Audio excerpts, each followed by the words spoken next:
الحمد للہ وکفى والصلاة والسلام على عباده الذین اصطفى خصوصا على افضلهم وخاتم النبیین محمد الامین وعلى آلہ وصحبہ اجمعین اما بعد فاعوذ باللہ من الشیطان الرجیم بسم اللہ الرحمن الرحیم افتطمعون ان يؤمنوا لكم وقد كان فريق منهم يسمعون كلام الله ثم يحرفونه من بعد ما عقلوه وهم يعلمون صدق الله العظيم رب اشرح لي صدري ويسر لي امري واحلل عقدة من لساني يفقهوا قولي اللهم ربنا الهمنا رشدنا واعذنا من شرور انفسنا اللهم ارنا الحق حقا وارزقنا اتباعه وارنا الباطل باطلا وارزقنا اجتنابه اللهم وفقنا لما تحب وترضى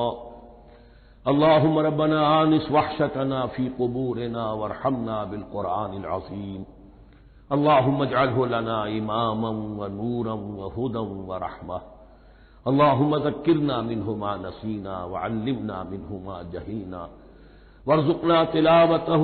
آناء الليل وآناء النهار واجعله لنا حجة يا رب العالمين آمین۔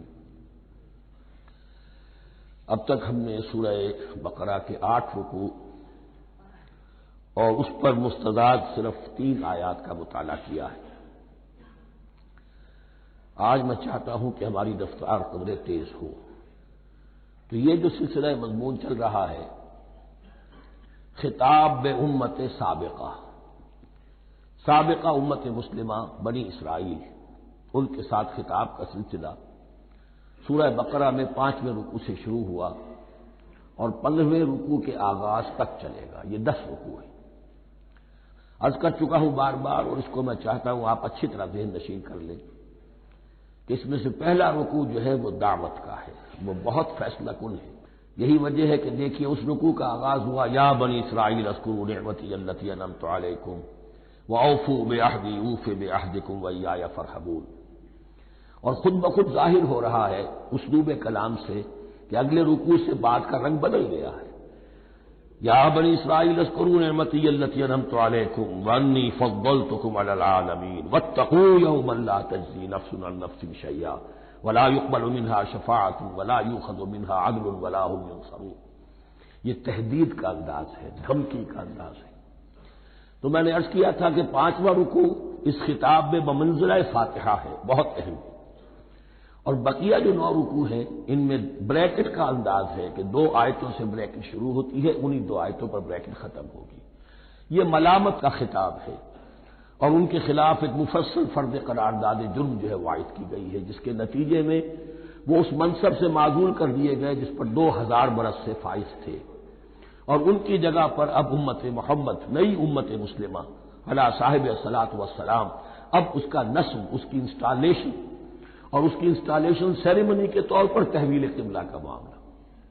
یہ ربط کلام اگر سامنے نہ رہے تو انسان کھو جاتا ہے قرآن مجید کی طویل صورتوں کو پڑھتے ہوئے کہ بات کہاں سے چلی تھی، کدھر جا رہی ہے، کیا ربط ہے، کیا تعلق ہے، سیاق کلام کیا ہے۔ اس کو میں اس لیے بار بار، حالانکہ مجھے معلوم ہے کہ وقت کم ہے لیکن میں اس چیز کو زیادہ اہمیت دے رہا ہوں۔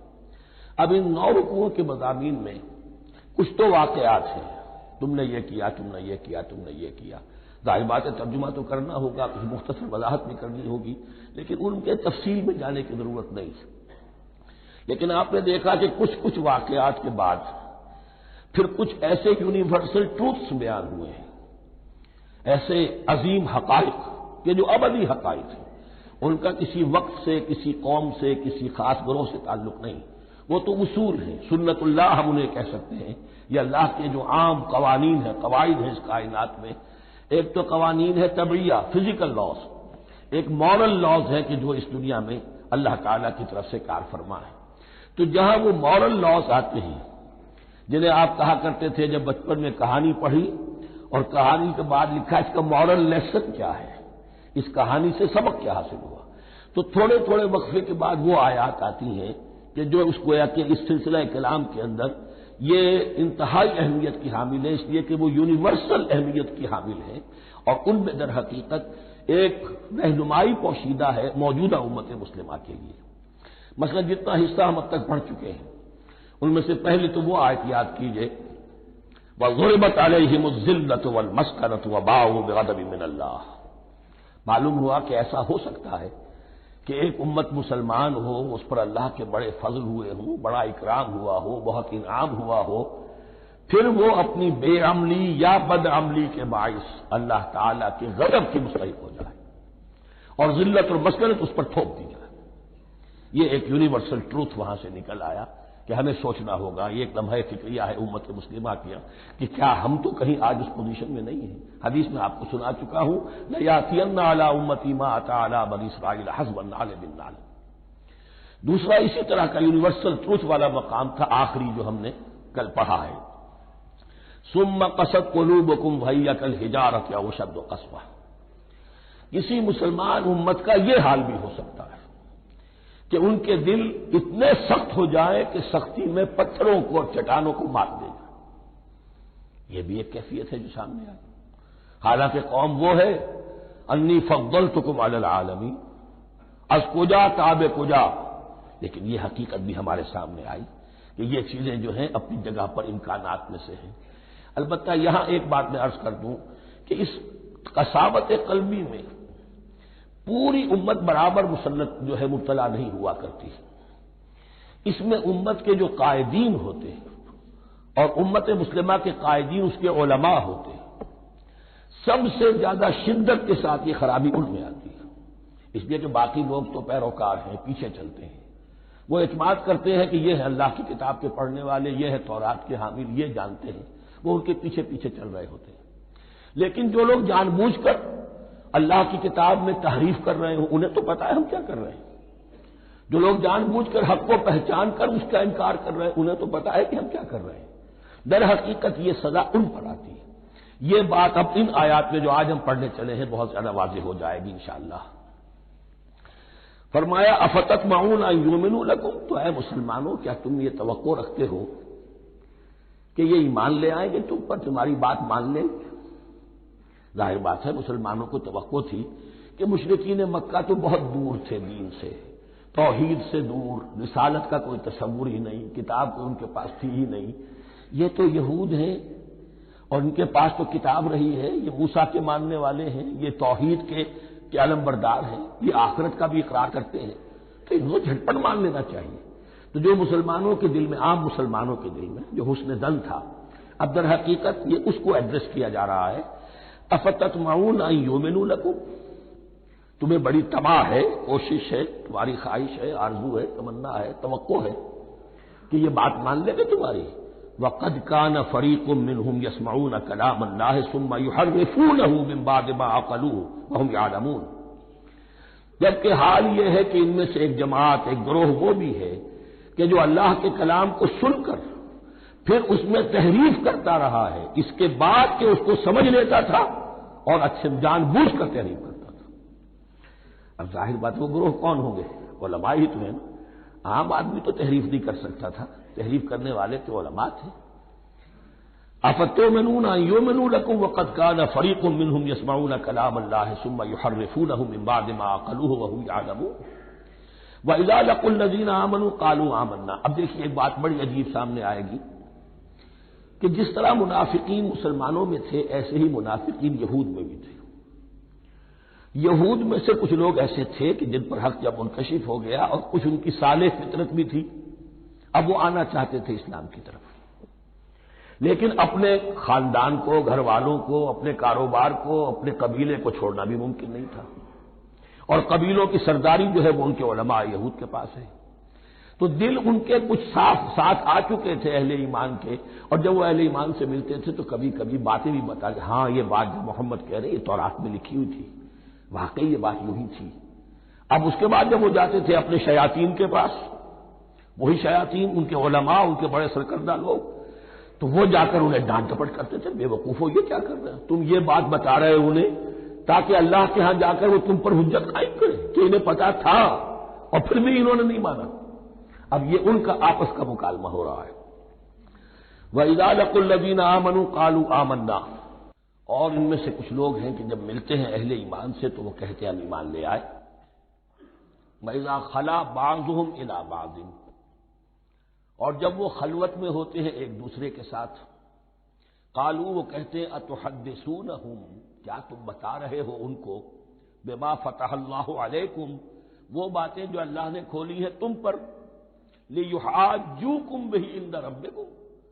کہ وہ تم پر حجت قائم کرے تمہارے رب کے پاس،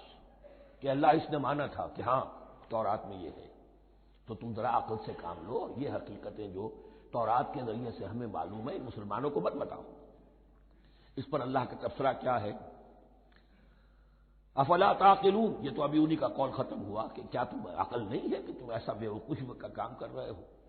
اولا یعلمون، یہ تبصرہ اللہ کا ہے، تو کیا یہ لوگ نہیں جانتے ان اللہ یعلم ما یسرون وما یعلنون، کہ اللہ تو جانتا ہے وہ سب کچھ بھی جو وہ چھپاتے ہیں اور وہ سب کچھ بھی جسے وہ ظاہر کرتے ہیں،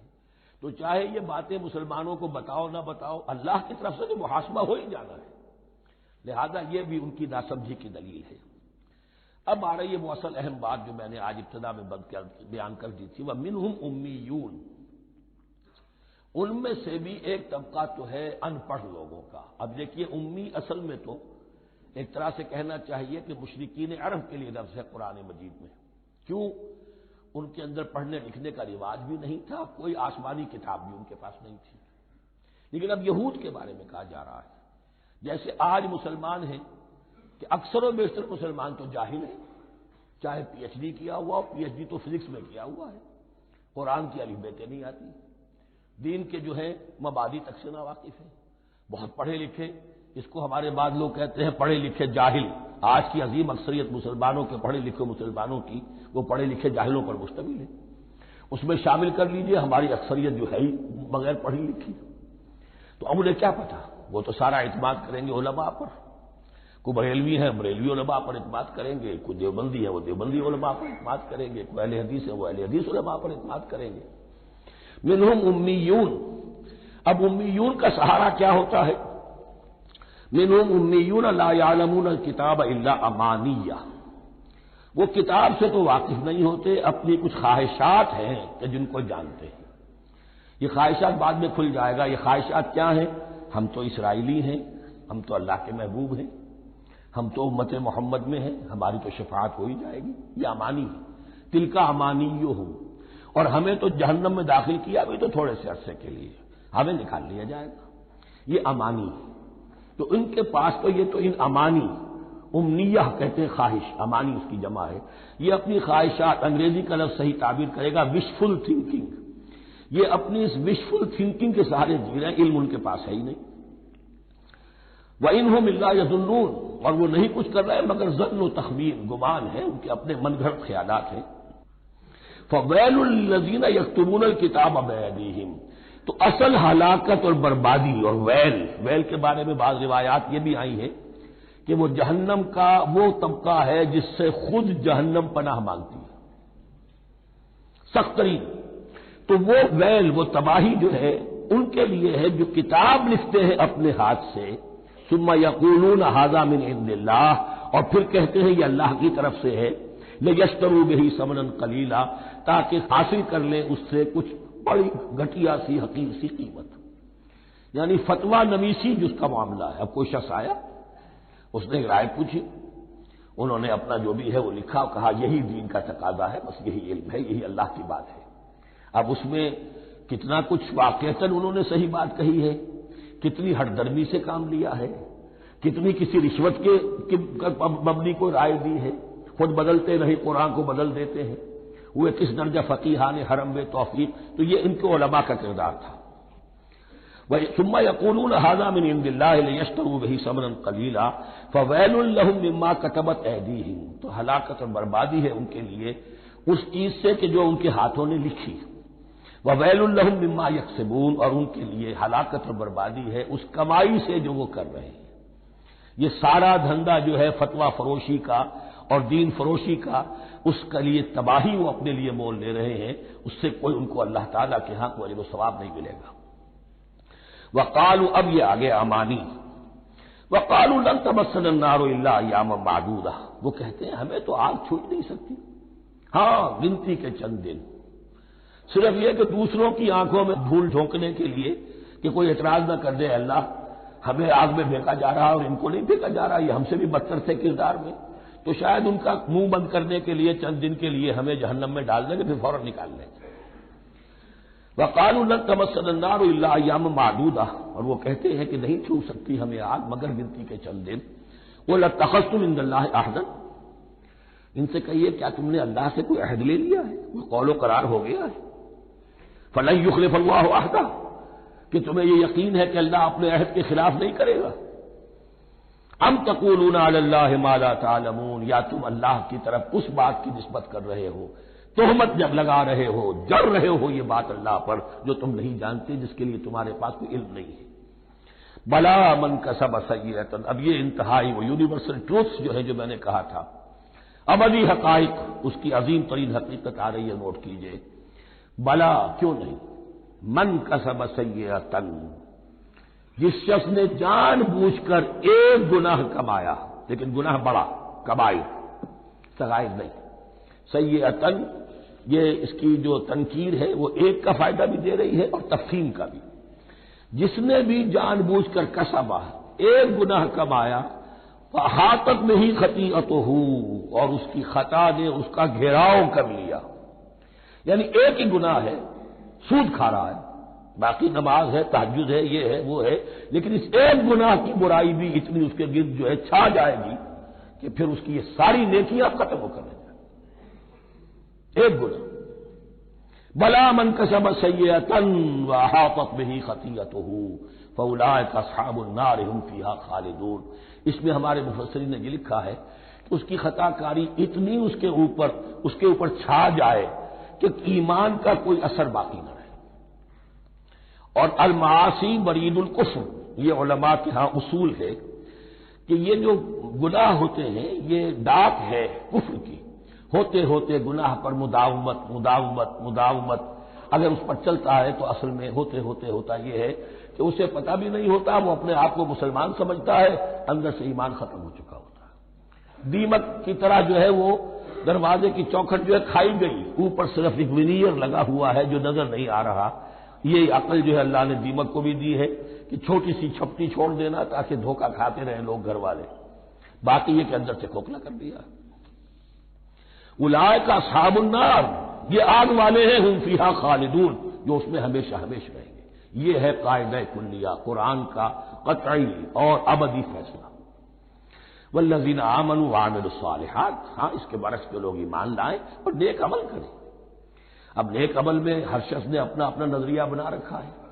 مراد نیک عمل قرآن مجید کا کیا ہے؟ دین کے سارے تقاضوں کو ادا کرنا، وہ نیک عمل ہوگا۔ آپ نے ایک نیکی لے لی، یتیم خانہ کھول دیا، بڑی فاؤنڈیشن بنا دی، بیواؤں کا انتظام ہو رہا ہے، لیکن کاروبار میں سودی لین دین ہے، جھوٹ ہے، فریب ہے، دھوکہ ہے، سب چل رہا ہے، تو یہ نہیں ہے۔ دین کے تقاضے یہ بھی ہے کہ دین کو قائم کرنے کی جد و جہد میں لگو، اس کی شرائط پوری کرو۔ تو فرمایا والذین آمنوا وعملوا الصالحات اولئک اصحاب الجنہ هم فیہا خالدون، وہ ہیں جنت والے اور وہ اس میں ہمیشہ ہمیشہ رہیں گے۔ وَإِذْ أَخَذْنَا مِيثَاقَ بَنِي إِسْرَائِيلَ لَا تَعْبُدُونَ إِلَّا اللَّهَ، اور یاد کرو جبکہ ہم نے بنی اسرائیل سے عہد لیا تھا تم نہیں عبادت کرو گے کسی کی سوائے اللہ کے۔ وَبِالْوَالِدَيْنِ إِحْسَانًا، اور اس کے ساتھ دوسرا حکم، اور یہ اہم مقام ہے کہ اللہ کے حق کے فوراً بعد والدین کے حق کا ذکر قرآن مجید میں 4 مقامات پر آیا، ان میں سے ایک مقام یہ ہے وَبِالْوَالِدَيْنِ إِحْسَانًا، والدین کے ساتھ نیک سلوک کرو گے، وَذِي الْقُرْبَىٰ، اور قرابت داروں کے ساتھ بھی، وَالْيَتَامَىٰ، اور یتیموں کے ساتھ بھی، وَالْمَسَاكِينَ، اور محتاجوں کے لیے بھی، وَقُولُوا لِلنَّاسِ حُسْنًا، اور لوگوں سے اچھی بات کہو، اچھی بات کہو، صحیح بات کہو، امر بالمعروف کرتے رہو، نیکی کی دعوت دیتے رہو۔ وَأَقِيمُوا الصَّلَاةَ وَآتُوا الزَّكَاةَ، اور نماز قائم کرو، قبائل قائم رکھو اور زکوٰۃ ادا کرو گے، یہ گویا کہ معاہدہ ہو رہا ہے۔ ثُمَّ تَوَلَّيْتُمْ، پھر دیکھو تم نے اس سے پیٹھ موڑ لی، إِلَّا قَلِيلًا مِنكُمْ، سوائے تم میں سے تھوڑے سے لوگوں کے، وَأَنْتُمْ مُعْرِضُونَ، اور تم ہو ہی پھر جانے والے، تمہاری یہ عادت گویا کہ طبیعت ثانیہ ہے۔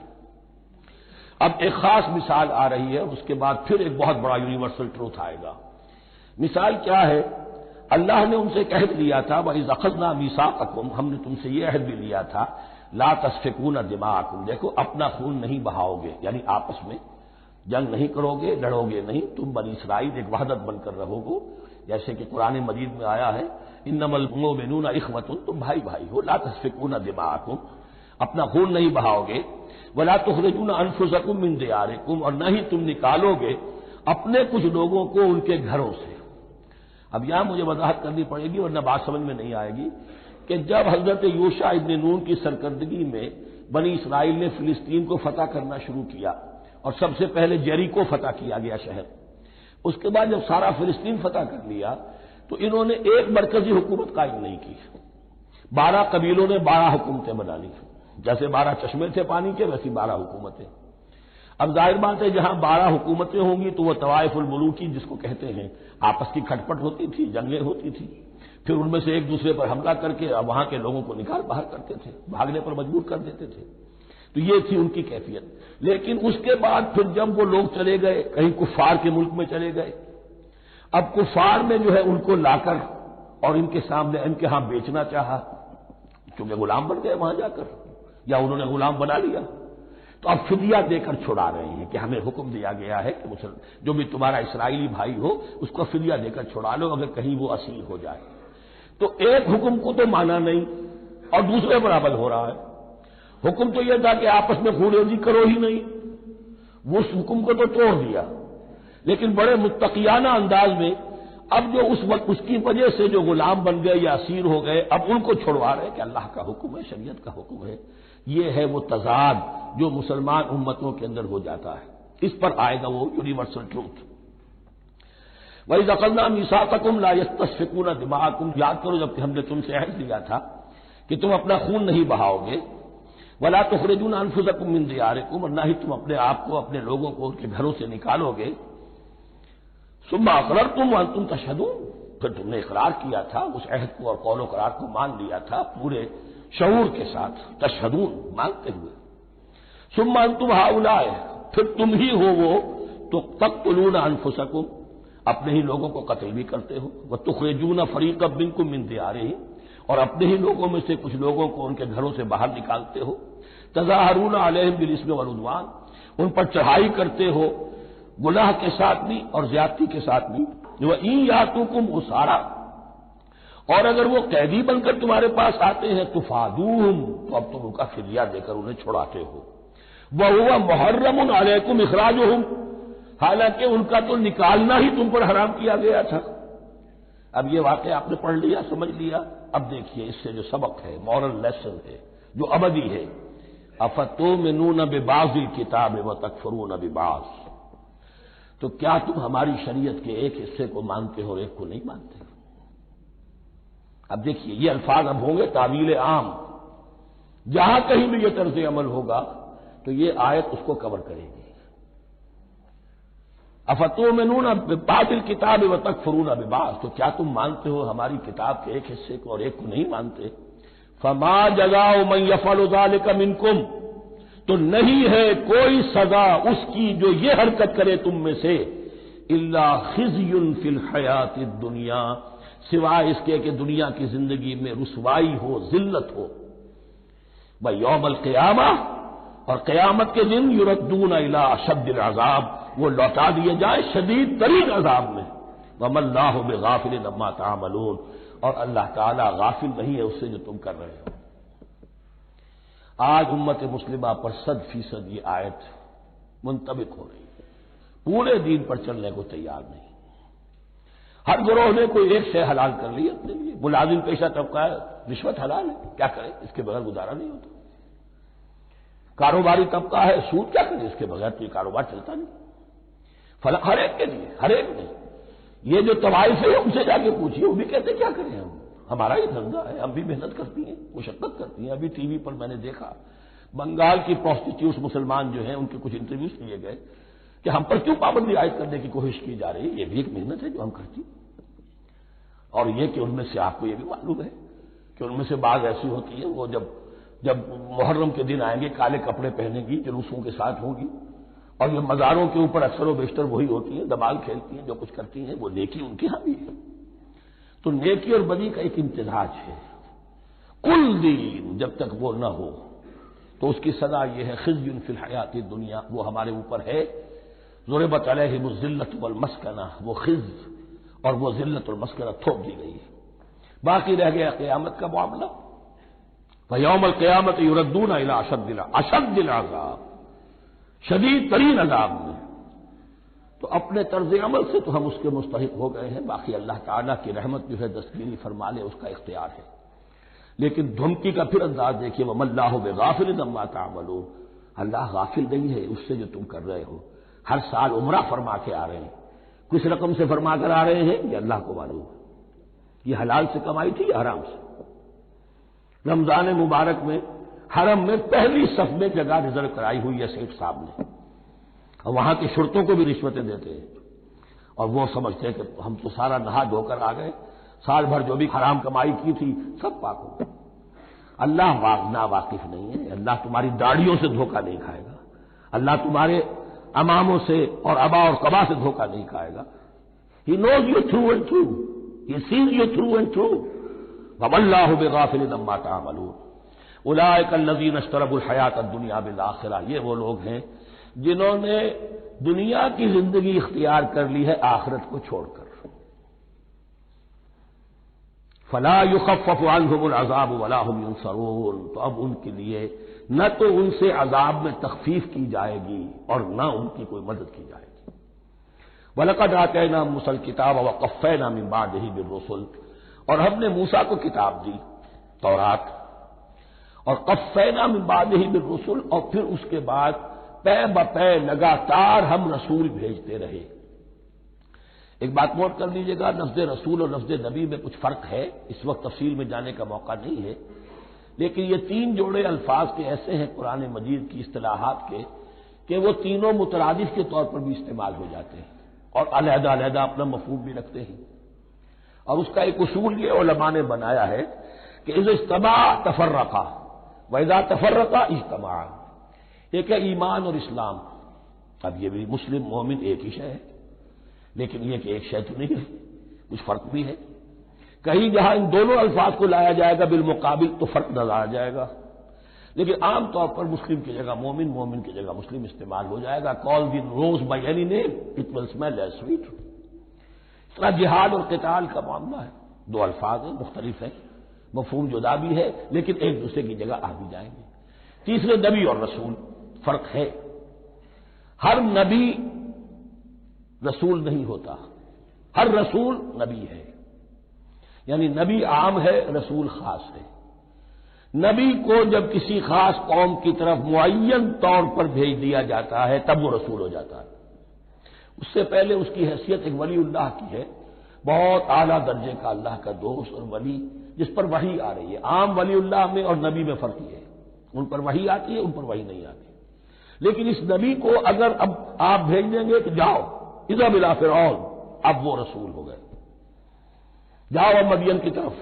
الى مدین اخاهم شعیبا، اب رسول ہو گئے۔ تو یہ فرق ہے نبی اور رسول کا۔ جیسے آپ کے ہاں سی ایس پی کاڈر ہے، اب وہ ڈی سی بھی لگ سکتا ہے، کہیں وہ جوائنٹ سیکرٹری لگا ہوا ہے، کہیں ناپسندیدہ آدمی ہے تو او ایس ڈی لگایا ہوا ہے کہیں، لیکن اس کا کاڈر برقرار رہے گا، سی ایس پی تو ہے۔ اسی اعتبار سے ہر نبی ہر حال میں نبی ہے، لیکن اس کو اضافی کیفیت ملتی ہے رسول کی۔ اور ایک بات یہ نوٹ کر لیجئے، نبیوں کو قتل بھی کیا گیا ہے، رسول قتل نہیں ہو سکتے۔ اللہ کا فیصلہ یہ ہے کہ لَأَغْلِبَنَّ أَنَا وَرُسُلِي، میں اور میرے رسول تو غالب آ کر رہیں گے۔ جب بھی کسی قوم نے کسی رسول کی جان لینے کی کوشش کی ہے اس قوم کو برباد کر دیا گیا اور رسول اور اس کے ساتھیوں کو بچا لیا گیا۔ یہ معاملہ ہوا ہے اللہ کا تمام رسولوں کے ساتھ، نبیوں کے ساتھ نہیں۔ حضرت یحییٰ نبی تھے، قتل کر دیے گئے۔ حضرت عیسیٰ رسول تھے، قتل نہیں کیے جا سکتے تھے، ان کو زندہ آسمان پر اٹھا لیا گیا، اب وہی دوبارہ آئیں گے۔ تو رسول جو ہے وہ قتل نہیں ہوتا، اور اسی اعتبار سے حضور کی بڑی گہری تمنا تھی،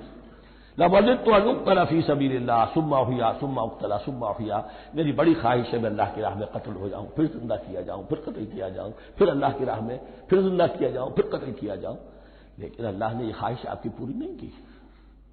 اس لیے کہ آپ اللہ کے رسول تھے۔ اب یہاں نوٹ کیجئے گا، یہاں لفظ رسول تو آ گیا ہے لیکن یہ نبی کے معنی میں ہے۔ اب فیدا من بعدہ بالرسل، اس لیے کہ رسول حضرت موسیٰ کے بعد حضرت عیسیٰ ہی ہے، درمیان میں پروفٹس ہیں، prophets of the Old Testament, یہ انبیاء ہیں لیکن ان کے لیے لفظ رسول آ گیا ہے۔ وآتینا عیسی ابن مریم البینات وایدناہ بروح القدس، اور ہم نے عیسیٰ کو بڑی واضح نشانیاں دی، حصی معجزات جتنے حضرت مسیح کو دیے گئے ہیں ویسے اور کسی نبی کو نہیں دیے گئے، یہ بعد میں تذکرہ آ جائے گا سورہ آل عمران میں۔ اور ہم نے مدد کی ان کی روح القدس کے ساتھ، حضرت جبرائیل کی خاص تائید انہیں حاصل تھی۔ ظاہر بات ہے، میں نے عرض کیا ہے کہ جو معجزہ ہوتا ہے وہ کسی نبی کی اپنی طاقت سے اس کا ظہور نہیں ہوتا، رسول کے کسی طاقت سے، یا کرامت کسی ولی اللہ کے اپنے اختیار میں نہیں ہوتی، یہ اللہ کی طرف سے، اور اس کے لیے ظہور جو ہوتا ہے وہ فرشتوں کے ذریعے سے۔ ایدناہ بروح القدس افکلما جاءکم رسول بما لا تہوی انفسکم، اب یہاں پر تبصرہ ہو رہا ہے، جو بھی کچھ یہود نے کیا حضرت مسیح کے ساتھ وہ چونکہ معلوم ہے اس کا تذکرہ نہیں کیا، صرف اس پر تبصرہ ہو رہا ہے۔ تو جب بھی کبھی تمہارے پاس کوئی رسول آیا، بما لا تہوی انفسکم، وہ چیز لے کر جو تمہارے جیوں کو، تمہارے من کو بھائی نہیں، اچھی نہیں لگی، استکبرتم، تم نے استکبار کیا، وہی استکبار جو عزازیل نے کیا تھا اور ابلیس بن گیا، ابا واستکبر، استکبرتم ففریقا کذبتم وفریقا تقتلون، تو کچھ کو تو تم نے صرف ان کی تردید ہی کی اور کچھ کو تم نے قتل بھی کیا، تقتلون، تو یہ انبیاء کے قتل ہو سکتا ہے۔ اور نمبر 2 ایک رائے یہ دی گئی ہے، تقتلون جو ہے قتل تم نہیں آیا ہے، یہ فعل مضارع ہے، اور فعل مضارع کے اندر ایک فعل جاری رہتا ہے، ختم نہیں ہوتا، گویا کہ تم قتل کرنے کی کوشش کرتے رہے۔ بعض لوگوں کی تو جان کے در پہ ہو گئے۔ وقالوا قلوبنا غلف، اور انہوں نے کہا ہے کہ ہمارے دل تو غلافوں کے اندر بند ہیں۔ یہ اس کو ملائیے پہلی آیت جو آج ہم نے پڑھی ہے، افتطمعون ان یؤمنوا لکم، تو اے مسلمانوں کیا تم یہ توقع رکھتے ہو اور چاہتے ہو کہ یہ تمہاری بات مان لیں گے؟ ان کی اس خواہش کے جواب میں جو وہ کہتے تھے وہ یہ قول ہے، وقالوا قلوبنا غلف، ہمارے دل خلافوں میں ہے، میاں تمہاری بات ہم پر اثر نہیں کر سکتی، جاؤ کسی اور سے بات کرو۔ آج بھی آپ کو یہ الفاظ سننے کو مل جائیں گے، قلوبنا غلف، ہمارے دل تو غلافوں میں ہے، بڑے مضبوط ہیں، مستحکم ہیں، تمہاری بات اس میں گھر کر ہی نہیں سکتی۔ بل لعنہم اللہ بکفرہم، یہ ہے تبصرہ، جس کو یہ کہہ رہے ہیں کہ ہمارے دل محفوظ ہیں اور غلافوں میں ہیں، حقیقت میں تو ان پر لعنت ہو چکی ہے اللہ کی طرف سے ان کے کفر کی وجہ سے۔ فقلیلا ما یؤمنون، تو واقعتاً اب کم ہی ہوں گے ان میں سے جو ایمان لائیں گے۔ وَلَمَّا جَاءَهُمْ كِتَابٌ مِّنْ اللَّهِ مُصَدِّقٌ لِّمَا مَعَهُمْ، اب یہاں پر ذکر ہو رہا ہے خود حضور صلی اللہ علیہ وسلم کا، اور جب آ گئی ان کے پاس کتاب اللہ کے پاس سے، یعنی یہ قرآن، مصدق لما معہم، جو اس کی تصدیق کرتے ہوئے آیا جو ان کے پاس ہے، میں اس کی وضاحت کر چکا ہوں۔ قرآن ایک طرف تصدیق کرتا ہے تورات اور انجیل کی، اور دوسری طرف وہ مصداق بن کر آیا ہے تورات اور انجیل کی پیشن گوئیوں کا۔ وَكَانُوا مِن قَبْلُ يَسْتَفْتِحُونَ عَلَى الَّذِينَ كَفَرُوا، اور ان کا حال یہ تھا کہ وہ آخری کتاب اور آخری نبی کے حوالے اور واسطے سے اللہ تعالیٰ سے فتح کی دعائیں کیا کرتے تھے کافروں کے خلاف۔ ہوتا کیا تھا کہ یہ 3 قبیلے مدینے میں آ گئے کہ جو یہودی تھے، بنو قینقاع، بنو نضیر اور بنو قریظہ، اسی میں وہاں رہتے تھے اوس اور خزرج جو یمن سے آئے تھے، اصل عربی قبائل تھے، پھر آس پاس کے قبائل بھی تھے، وہ سب کے سب امیین میں سے تھے، ان کے پاس نہ کوئی کتاب، نہ کوئی شریعت، نہ کسی نبوت سے آگاہ۔ اب ان کے آپس میں جب لڑائیاں ہوتی تھیں اور یہ مار کھاتے تھے، سرمایہ دار تھے، دولت والے تھے، عام طور پر بزدل تھے، لہذا جب بھی کبھی مقابلہ ہوتا تھا مار کھاتے تھے، تو وہاں یہ کہا کرتے تھے کہ ابھی تو تم ہمیں مار لیتے ہو، دبا لیتے ہو، نبی آخری زمان کی آنے کا وقت آ چکا ہے، وہ نئی کتاب لے کر آئیں گے، جب وہ آئیں گے ہم ان کے ساتھ ہو کر جب تم سے جنگ کریں گے تو تم ہمیں شکست نہیں دے سکو گے، ہمیں فتح حاصل ہوگی۔ اور دعا کیا کرتے تھے اللہ اس نبی آخر الزمان کا ظہور جلد ہو تاکہ اس کے واسطے سے اور اس کے ذریعے سے اس کے صدقے ہمیں فتح مل سکے، یہ دعائیں تھیں۔ کیونکہ خزرج اور اوس کے لوگوں نے ان کی یہ دعائیں سنی ہوئی تھیں، یہی وجہ ہے کہ حج میں سن 11 نبوی کے حج میں یا سن 10 نبوی کے حج میں جب وہاں پر 6 آدمیوں سے حضور نے بات کی جو خزرج کے تھے سب کے سب، انہوں نے کلنکھیوں سے ایک دوسرے کو دیکھا، معلوم ہوتا ہے یہ وہی نبی ہے جن کا ذکر یہ یہودی کرتے ہیں، تو اس سے پہلے کہ وہ ایمان لائے تم ایمان لے آؤ۔ گویا کہ وہ علم بالواسطہ طور پر جو انہیں پہنچا تھا وہ ان کے لیے کتنا بڑا سرمایہ بن گیا، ان کی نجات کا ذریعہ بن گیا، اور وہ علم جو ان کے پاس تھا تعصب کی وجہ سے اور تکبر کی وجہ سے وہ اسی طرح رہ گئے۔ فَذَهَبَ اللَّهُ بِنُورِهِمْ وَتَرَكَهُمْ فِي ظُلُمَاتٍ لَا يُبْصِرُونَ صُمٌّ بُكْمٌ عُمْيٌ فَهُمْ لَا يَرْجِعُونَ وَلَمَّا جَاءَهُمْ كِتَابٌ مِّنْ عِندِ اللَّهِ مُصَدِّقٌ لِّمَا مَعَهُمْ وَكَانُوا مِن قَبْلُ يَسْتَفْتِحُونَ عَلَى الَّذِينَ كَفَرُوا فَلَمَّا جَاءَهُم مَّا عَرَفُوا كَفَرُوا بِهِ، تو جب ان کے پاس آ گئے وہ چیز جسے انہوں نے پہچان لیا پھر انہوں نے کفر کیا۔ فَلَعْنَةُ اللَّهِ عَلَى الْكَافِرِينَ، تو اللہ کی لعنت ہے ایسے کافروں پر۔ بئس ما اشتروا به انفسهم ان يكفروا بما انزل الله بغيا ان ينزل الله من فضله على من يشاء من عباده، بہت بری شے ہے جس کے عوض کہ انہوں نے اپنی جانوں کو فروخت کر دیا، یعنی دنیا کا حقیر سا نفع، یہاں کی حقیر سی مسندیں، یہاں کا جو بھی چودراہٹیں ہیں، جو بھی ان کی حیثیت ہے، صرف اس کا قربانی دینے کو تیار نہیں، یہی تو سبب ہے، اس کی وجہ سے کفر کر رہے ہیں پہچان کر۔ تو بری ہے وہ شے جس کے لیے انہوں نے اپنے آپ کو بیچ دیا۔ ان یکفروا، کہ وہ کفر کر رہے ہیں اس وجہ سے بما انزل اللہ بغیا، جو اللہ نے نازل فرمایا ہے، اور کفر کیوں کر رہے ہیں اس زدہ میں ان ينزل اللہ من فضلہ علی من یشاء من عبادہ، کہ اللہ تعالیٰ نے نازل کر دیا ہے اپنے اس فضل میں سے اپنے بندوں میں سے جس پر چاہا۔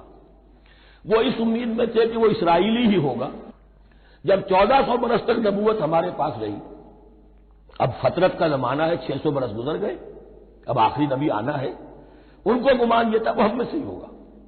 یہاں یہ ہوا کہ یہ رحمت اللہ کی اور یہ فضل جو ہے بنی اسماعیل پر ہو گیا۔ اس کی وجہ سے زدہ بغین، اس بغین کے لفظ کو اچھی طرح نوٹ کر لیجئے، یہ اختلاف جو ہوتا ہے دین میں اس کا اصل سبب یہ بغین کا لفظ آئے گا بار بار قرآن مجید میں۔ یہ بغین کیا ہے؟ جسے عہد حاضر کے ایک خاص جو مکتب فکر ہے سائیکالوجی کا، ایڈلر کا، اس میں یہ قرار دیا گیا ہے کہ انسان کے جو موٹیوز ہیں، جو اس کا انسٹنکٹس ہیں، ان میں ایک بہت پاورفل موٹیو جو ہے to dominate, urge to dominate. میں اس کی بات کیوں مانوں، یہ کیوں نہ میری مانے، یہ ڈومینیشن۔ تو بغیا کے معنی بھی ہے حد سے بڑھنا، تجاوز کرنا، تو وہ اپنی حد سے بڑھ کر دوسروں کے اوپر روب گاجنے کے لیے کہ سارا انہوں نے کیا اس وجہ سے کہ بنی اسماعیل کے ایک شخص محمد صلی اللہ علیہ وسلم پر اللہ تعالیٰ نے یہ رحمت نازل فرما دی۔ فباؤوا بغضب علی غضب، تو وہ لوٹے غضب پر غضب لے کر، یعنی تہ بر تہ غضب ہے ان پر اللہ تعالیٰ کا۔ وللکافرین عذاب مہین، اور ایسے کافروں کے لیے اہانت آمیز، مہین اہانت سے بنا ہے، اہانت آمیز عذاب ہے۔ وَإِذَا قِيلَ لَهُمْ آمِنُوا بِمَا أَنزَلَ اللَّهُ، اور جب ان سے کہا جاتا ایمان لاؤ اس پر جو اللہ نے نازل فرمایا، قَالُوا نُؤْمِنُ بِمَا أُنزِلَ عَلَيْنَا، ہم ایمان رکھتے ہیں اس پر جو ہم پر نازل ہوا۔ وَيَكْفُرُونَ بِمَا وَرَاءَهُ، اور وہ کفر کر رہے ہیں جو اس کے پیچھے ہے۔ انہوں نے انجیل کا کفر کیا، حضرت مسیح کو نہیں مانا، انہوں نے محمد کا کفر کیا ہے صلی اللہ علیہ وسلم، اور قرآن کو نہیں مانا۔ وَهُوَ الْحَقُّ مُصَدِّقًا لِمَا مَعَهُمْ، اور وہ کفر کر رہے ہیں حالانکہ وہ حق ہے، سچ ہے، درست ہے، اور تصدیق کرتے ہوئے آیا ہے اس کی جو ان کے پاس ہے۔ قل، اے نبی ان سے کہیے، فَلِمَ تَقْتُلُونَ أَنبِيَاءَ اللَّهِ، یہاں وہ لفظ واضح ہو گیا، تو پھر کیوں تم قتل کرتے رہے ہو اللہ کے نبیوں کو، من قبل، اس سے پہلے، ایسے ہی حق پرست ہو، ایسے ہی جو کچھ تم پر نازل کیا گیا اس پر ایمان رکھنے والے ہو، تو تم نے نبیوں کو کیوں قتل کیا؟ تم نے زکریا کو کیوں قتل کیا علیہ الصلوۃ والسلام؟ تم نے یحییٰ کو کیوں قتل کیا علیہ الصلوۃ والسلام؟ تمہارے تو ہاتھ جو ہے نبیوں کے خون سے آلودہ ہیں۔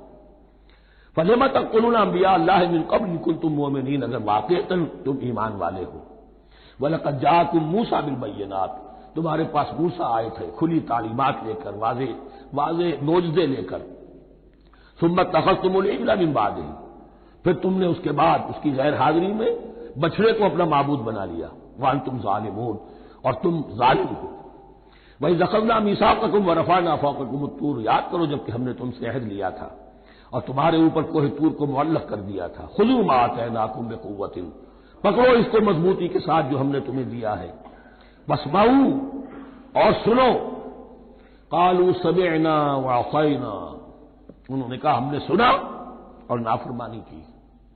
یہ ان کی ایک اور بیماری تھی، الفاظ کو ذرا سا چکر دے کر ایسے پڑھنا کہ مفہوم جو ہے بالکل بدل جائے۔ کوئی اعتراض کرے تو کہے گا کوئی شخص کہ اپنے کانوں کا جا کے میل نکلوائیے، میں نے تو اطعنا کہا تھا، آپ کو آسینا سننے میں آئی ہے۔ لیکن وہ اپنے لوگ جو ہوتے تھے ان کے منافقوں کے، اور آپس میں جو ہوتے تھے وہی منافق اس وقت حضرت موسیٰ کے ساتھ کردار تو ایک ہی رہا ہے ہمیشہ سے۔ اس کردار کے لوگ جو ہے یہ حرکتیں کرتے تھے، اور پھر ان سے سرزنش کی جاتی کہ بھائی ہم نے تو کہا تھا سمعنا واطعنا، آپ کے اپنی سماعت میں کوئی خلل ہوگا۔ قالوا سمعنا وعصینا، ہم نے سنا اور ہم نے رد کیا، نافرمانی کی۔ وَأُشْرِبُوا فِي قُلُوبِهِمُ الْعِجْلَ بِكُفْرِهِمْ، اور ان کے اس کفر کی پاداش میں یا کفران نعمت کی سزا کے طور پر ان کے دلوں میں بچھڑے کی محبت اور تقدس جو ہے وہ پلا دیا گیا۔ قُلْ بِئْسَ مَا يَأْمُرُكُم بِهِ إِيمَانُكُمْ إِن كُنتُم مُّؤْمِنِينَ، کہیے ان سے بری ہیں یہ باتیں، برا ہے وہ جس کا کہ حکم دے رہا ہے تمہیں تمہارا ایمان، ایمان کے ساتھ یہ حرکتیں۔ ان کنتم مومنین، اگر تم مومن ہو تو کیا ایمان کے ساتھ یہ حرکتیں ممکن ہوتی ہیں؟ قل ان كانت لكم الدار الآخرة عند الله خالصة من دون الناس فتمنوا الموت ان كنتم صادقين۔ پھر یہ ایک یونیورسل ٹروتھ آ رہا ہے، بہت اہم، اس کو کرتے ہوئے خود انٹروسپیکشن کی ضرورت ہے پڑھتے ہوئے، کیونکہ ان کا یہ خیال تھا نحن ابناء اللہ واحباؤہ، ہم تو اللہ کے بڑے چہیتے ہیں، بڑے لاڈلے ہیں، اولیاء ہیں، ہم پسندیدہ لوگ ہیں، we are the chosen people of the Lord, یہ ان کا کہنا جو ہے یہ تو ان کی بڑی کھلی بات ہے۔ اور ان کا کہنا ہے کہ آخرت کا گھر تو ہمارے لیے ہے ہی ہے، اٹھا لو۔ اب دیکھیے لٹمس ٹیسٹ ان کے سامنے رکھا جا رہا ہے، لیکن یہ لٹمس ٹیسٹ میرے اور آپ کے لیے بھی ہے۔ قل ان كانت لكم الدار الآخرة عند الله خالصة من دون الناس، اے نبی ان سے کہیے کہ اگر تمہارے لیے آخرت کا گھر اللہ کے پاس خالص کر لیا گیا ہے دوسرے لوگوں کو چھوڑ کر، یعنی تمہاری ریزرویشن ہو چکی ہے وہاں، تمہارے لیے تو جنت ہی جنت ہے، فتمنوا الموت ان کنتم صادقین، تو اگر تم سچے ہو تو تمہیں موت کی تمنا کرنی چاہیے، موت کی تمنا کرو۔ اگر اتنا ہی یقین ہے جنت میں داخل ہونے کا تو دنیا میں رہنا تم پر گراں ہونا چاہیے۔ یہاں کی تو بہت سی کلفتیں ہیں، بہت سی محنتیں ہیں، مشقتیں ہیں، کتنی کتنی کوفت اٹھانی پڑ جاتی ہے۔ یقین اگر ہو کہ آخرت ہے اور وہاں میرا مقام جنت میں ہے تو زندگی تو لائبلٹی معلوم ہونی چاہیے، ایسٹ معلوم نہیں ہونا چاہیے۔ پھر تو دنیا سجن نظر آنی چاہیے، جیسا کہ حدیث میں فرمایا گیا الدنیا سجن المومن و جنت الکافر، یعنی کم سے کم یہ کہ دنیا میں زیادہ رہنے کی آرزو تو نہ ہو، یہ کم سے کم ہے۔ آخرت پر ایمان، اور اگر اپنا معاملہ اللہ کے ساتھ خلوص پر ہے، دھوکے بازی پہ نہیں ہے،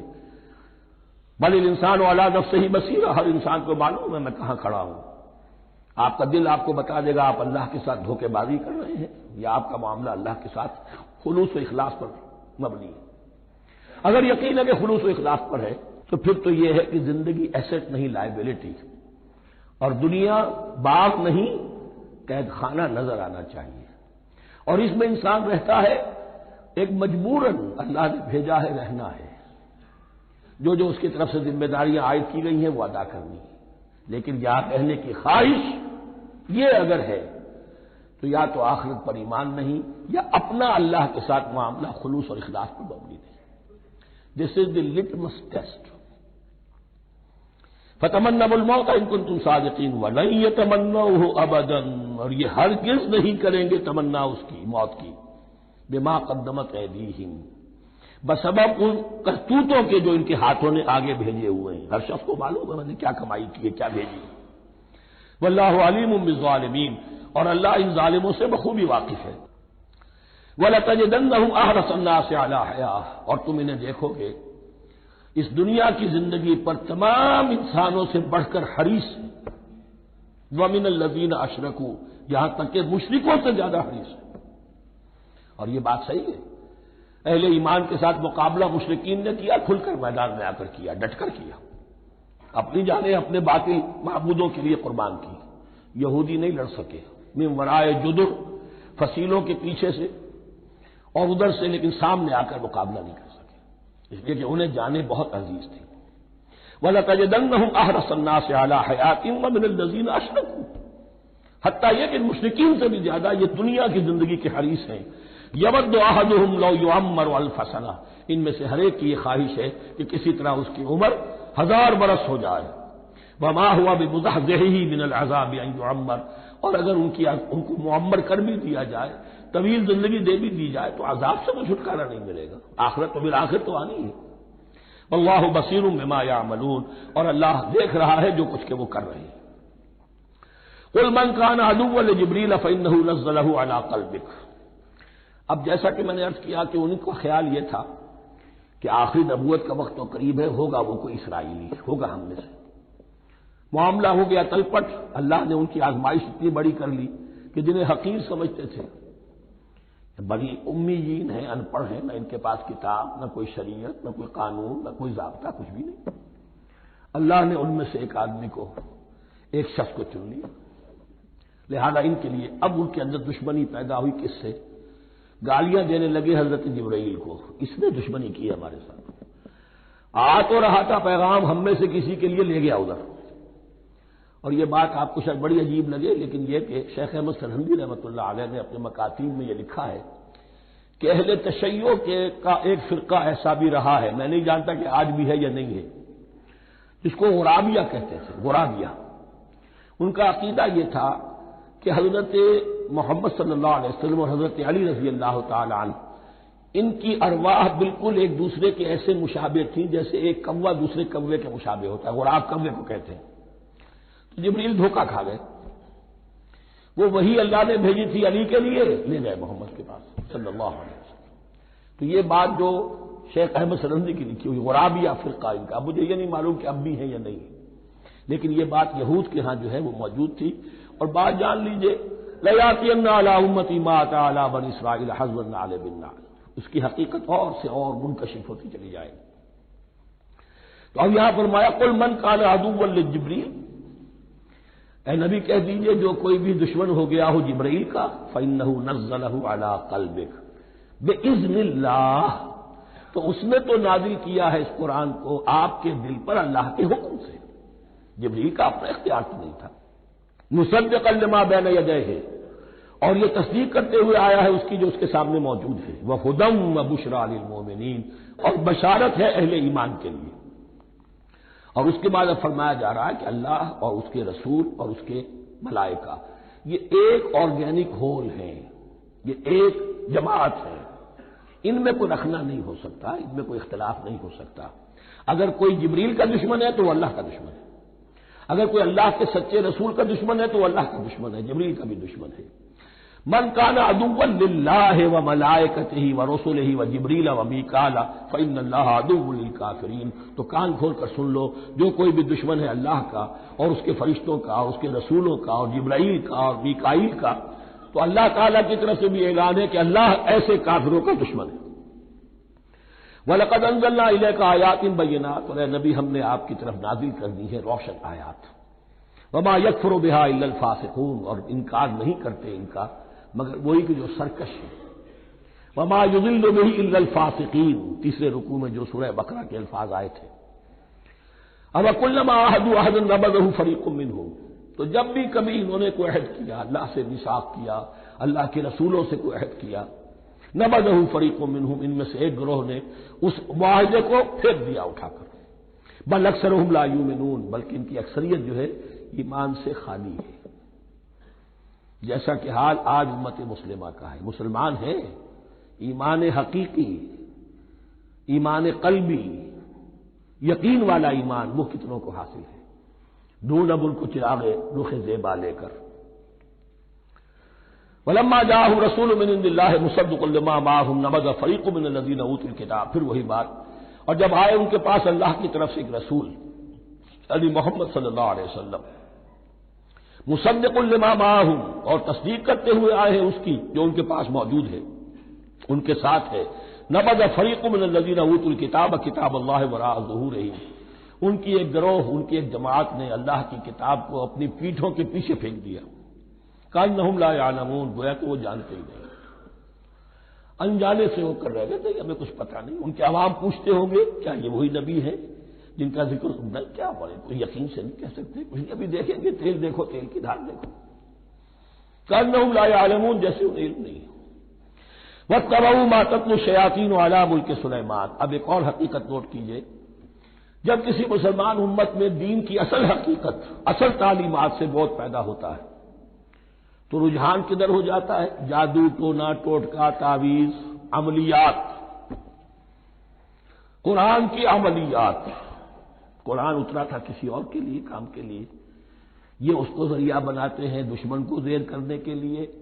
محبوب آپ کے قدموں میں آ کر گرے گا،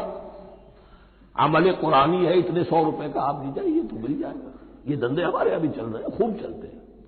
اور میں سمجھتا ہوں کہ سب سے زیادہ فلرشنگ کاروبار جو ہے وہ اس طرح کا ہے۔ ہینگ لگے نہ پھٹکڑی، نہ آپ کو کوئی اس میں محنت کرنے کی ضرورت ہے، نہ اس کے اندر آپ کو انویسٹ کرنے کی ضرورت ہے، اور کاروبار چلتا ہے۔ تو وہاں بھی کیا ہوا، واتبعوا، جب دین کی اصل حقیقت کو دور پھینک دیا، انہوں نے پیروی کی اس کی ما تتلو الشیاطین علی ملک سلیمان، جو شیاطین جن جو تھے، علی ملک سلیمان سے مراد ہے علی عہد ملک سلیمان، حضرت سلیمان کے زمانے میں چونکہ اللہ تعالیٰ نے ان جنات کو حضرت سلیمان کے تابع کر دیا تھا، تو وہاں پر چونکہ ان کا اب جو ہے کوئی میل جول زیادہ تھا لوگوں کے ساتھ، تو وہ انہیں کچھ اس قسم کی چیزیں سکھاتے رہتے تھے،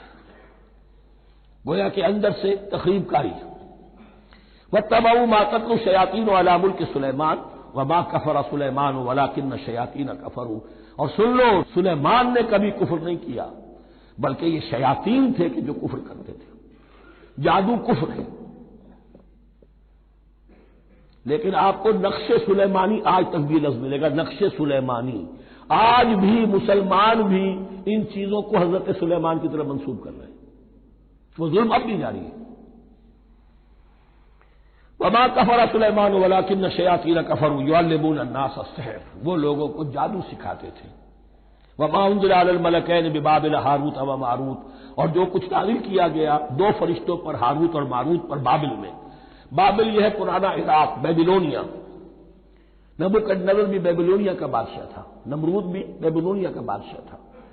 عراق کے بادشاہوں کا لقب ہی تھا نمرود، نواردہ اس کی جمع ہے۔ تو حضرت سلیمان کی حکومت جب تھی تو وہاں پر یہ لوگ جنات جو ہیں وہ اس قسم کی تخریب کاری کر رہے تھے، تو اللہ تعالیٰ نے آخری آزمائش کے لیے 2 فرشتوں کو زمین پر اتارا، اور وہ انسانی شکل میں لوگوں کو جادو سکھاتے تھے، بتاتے بھی جاتے تھے دیکھو جادو کفر ہے، ہم سے مت سیکھو، لیکن اس کے باوجود لوگ سیکھتے تھے، تو گویا کہ ان پر اتمام حجت ہو گیا کہ اب ان کے اندر خباثت جو ہے پوری طریقے سے گھر کر چکی ہے۔ وما یعلمان من احد، اور وہ نہیں سکھاتے تھے کسی کو بھی، حتی یقولا انما نحن فتنۃ فلا تکفر، یہاں تک کہ وہ کہہ دیتے تھے کہ دیکھو ہم تمہاری آزمائش کے لیے بھیجے گئے ہیں، ہم فتنہ ہیں، تو تم کفر مت کرو۔ فیتعلمون منہما ما یفرقون به بین المرء وزوجہ، تو وہ سیکھتے تھے ان دونوں سے وہ شے کہ جس کے ذریعے سے تفریق کر سکے ایک شخص اور اس کی بیوی کے درمیان، تفرقہ ڈالنا گھروں کے اندر، فساد۔ اب بھی یہ عورتوں کے اندر یہ کام بڑی تیزی کے ساتھ چلتے ہیں، تعویذ اور دھاگے اور کیا کوئی گنڈے چلتے ہیں۔ وما هم بضارین به من احد، اور نہیں تھے وہ ضرر پہنچانے والے کسی کو کچھ بھی الا باذن اللہ۔ ایمان کا تقاضا یہ ہے کہ چاہے کوئی دوا ہو وہ بھی باذن رب کام کرے گی، ورنہ نہیں۔ کوئی اور اسباب طبیعیہ ہے، ان کے بھی اثرات ظاہر ہوں گے اگر اللہ چاہے گا، اس کے بغیر کچھ نہیں ہو سکتا۔ جادو کا بھی اثر ہوگا تو اللہ کے اذن سے ہوگا، تو بندہ مومن کو ڈٹے رہنا چاہیے اور مقابلہ کرنا چاہیے۔ وما هم بضارین به من احد الا باذن اللہ ويتعلمون ما يضرهم ولا ينفعهم، اور وہ سیکھتے تھے ان سے وہ چیزیں جو ان کے لیے مضرت بخش تھی، ضرر پہنچانے والی، اور انہیں نفع نہیں پہنچاتی تھی۔ وَلَقَدْ عَلِمُوا لَمَنِ اشْتَرَاهُ مَا لَهُ فِي الْآخِرَةِ مِنْ خَلَاقٍ، حالانکہ یہ بات ان کے علم میں آ چکی تھی کہ جس نے بھی اس چیز کو حاصل کیا، جادو سیکھا، اس کا پھر آخرت میں کوئی حصہ نہیں ہے۔ وَلَبِئْسَ مَا شَرَوْا بِهِ أَنفُسَهُمْ، اور بری تھی وہ چیز جس کے لیے انہوں نے اپنے آپ کو فروخت کر دیا، لَوْ كَانُوا يَعْلَمُونَ، کاش کہ انہیں علم ہوتا۔ وَلَوْ أَنَّهُمْ آمَنُوا وَاتَّقَوْا، اور اگر وہ ایمان رکھتے اور تقوی کی روش اختیار کرتے، لَمَثُوبَةٌ مِّنْ عِندِ اللَّهِ خَيْرٌ، تو بدلہ پاتے اللہ کی طرف سے بہت ہی اچھا، بہت خیر۔ لَوْ كَانُوا يَعْلَمُونَ، کاش کہ ان کو معلوم ہوتا۔ یا ایھا الذین آمنوا لا تقولوا رأینا وقولوا انظرنا واسمعوا، اب ایک اور مثال ان کی، وہ تو تھے منافقین بنی اسرائیل جن کا ذکر ہوا، سمعنا وعصینا۔ اب یہاں یہ منافقین جو یہاں پر مسلمانوں میں شامل ہو گئے تھے، یہود کے زیر اثر لوگ، اور آ گئے ہیں مسلمانوں میں بھی، اب ان کا معاملہ کیا تھا؟ جب حضور صلی اللہ علیہ وسلم کی محفل میں بیٹھتے تھے تو جیسے ہوتا ہے، آپ نے کوئی بات فرمائی تو اگر فرض کیجئے کہ ادھر کے لوگوں نے نہیں سنی، بات سمجھ میں نہیں آئی، تو وہ ان سے درخواست کرتے تھے رعاینا، حضور ذرا ہماری رعایت کیجئے، بات کو دوبارہ دہرا دیجئے، ہماری سمجھ میں نہیں آیا۔ اب اس کا وہ کیا کرتے تھے یہودی، یا یہ ان کے یہودیوں کے زیر اثر منافقین، رعاینا، اے ہمارے چرواہے، گویا کہ دل میں خوش ہو رہے، خباثت نفس اس کو غذا مل رہی ہے، ہم نے تو رعاینا کہہ دیا۔ کسی نے اگر ٹوک دیا، بابا میں نے رعاینا کہا تھا، معلوم ہوتا آپ کی سماعت میں کوئی خلل پیدا ہو چکا ہے، یہ انداز۔ تو مسلمانوں سے کہا جا رہا ہے، یہ واحد آیت ہے اس پورے سلسلے میں جس میں خطاب یا ایھا الذین آمنوا سے ہے، لیکن اصل میں روئے سخن اب بھی بنی اسرائیل کی شرارت ہے۔ یا ایھا الذین آمنوا لا تقولوا رأینا وقولوا انظرنا واسمعوا، دیکھو تم اس لفظ کو چھوڑ دو، اے اہل ایمان تم مت کہا کرو رعاینا، تم کہا کرو انظرنا، اے نبی ہماری طرف توجہ فرمائیے، یا ہمیں مہلت دیجیے۔ نظر کے دونوں معنی ہیں، دیکھنا ہمیں دیکھیے، اور انتظار بھی اسی سے بنا ہے، ذرا سی مہلت دیجیے۔ واسمعوا، اور دوسرے یہ کہ توجہ سے سنا کرو تاکہ دوبارہ پوچھنے کی ضرورت ہی پیش نہ آئے۔ وللکافرین عذاب الیم، اور ان کافروں کے لیے تو دردناک عذاب ہے۔ ما یود الذین کفروا من اہل الکتاب ولا المشرکین ان ینزل علیکم من خیر من ربکم، اور نہیں چاہتے وہ لوگ کہ جنہوں نے کفر کیا ہے اہل کتاب میں سے اور مشرکین میں سے بھی، کہ نازل ہو تم پر کوئی بھی خیر تمہارے رب کی طرف سے۔ یہ اہل کتاب بھی اور مشرکین مکہ بھی یہ جل رہے ہیں حسد میں، حسد کی آگ میں، کہ یہ کلام پاک تمہیں کیوں دے دیا گیا، یہ آخری منصب نبوت کا جو ہے خاتم النبیین، یہ منصب جو ہے یہ انہیں کیوں مل گیا؟ وہ نہیں چاہتے کہ کوئی بھی خیر اللہ کی طرف سے تمہیں ملے۔ واللہ یختص برحمتہ من یشاء، حالانکہ یہ اللہ کا پریروگیٹو ہے، اللہ کا فیصلہ ہے، اللہ خاص کر لیتا ہے اپنی رحمت کے لیے جس کو چاہے، یہ اس کا فیصلہ ہے۔ واللہ ذو الفضل العظیم، اور اللہ تعالیٰ بڑے فضل والا ہے۔ ما ننسخ من آیۃ او ننسها نأت بخیر منها او مثلها، ہم نہیں منسوخ کرتے کسی بھی آیت کو یا اسے بھلواتے۔ ایک تو ہے ننسخ، منسوخ کر دینا، ایک ہے حافظے سے ہی کسی کے محو کر دینا۔ ما ننسخ من آیۃ او ننسها نأت بخیر منها، تو ہم اس کی جگہ پر اس سے بہتر لے آتے ہیں، او مثلها یا ویسی ہی لے آتے ہیں۔ الم تعلم ان اللہ علی کل شیء قدیر، کیا تم یہ نہیں جانتے کہ اللہ تعالیٰ ہر چیز پر قدرت رکھتا ہے، اسے ہر شے کا اختیار ہے۔ الم تعلم ان اللہ لہ ملک السماوات والارض، کیا تم نہیں جانتے کہ اللہ کے لیے ہی اختیار مطلق ہے، بادشاہی ہے آسمانوں اور زمین کی۔ وما لکم من دون اللہ من ولی ولا نصیر، اور نہیں ہے تمہارے لیے اللہ کے سوا کوئی بھی نہ ولی اور نہ مددگار۔ بارک اللہ لی ولکم فی القرآن العظیم ونفعنی وإیاکم بالآیات والذکر الحکیم۔